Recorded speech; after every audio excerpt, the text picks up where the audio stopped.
I'm Ian Hutchinson, Professor of Nuclear Science and Engineering at MIT.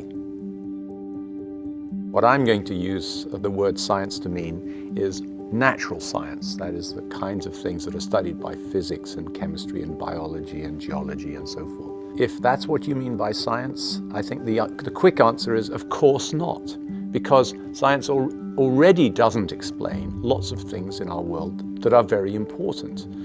The example I usually use is history. When we're talking about an event such as the Battle of Waterloo, for example, science might be able to tell us how fast horses can gallop or how far cannons can fire. But what it doesn't explain is all the details of how the battle came about in the first place because of the politics of the day, how the spirit of the armies was important in terms of their overall success, and so on and so on. So there is an example of an area where science, the study of the reproducible aspects of nature, doesn't answer those questions because it doesn't involve itself, it doesn't aim to explain the higher levels of description.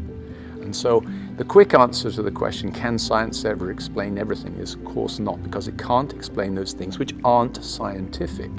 A lot of people think that soon everything will be scientific in that sense, but I think that can't possibly be true, because if science is, as I believe it to be, based on reproducible experiments and observations, then something that is mostly dealing with unique events, like history, cannot possibly be expected to be encompassed by the methods of science. That doesn't mean that history has no knowledge or that history is irrelevant, but it means that science is limited by virtue of its methods.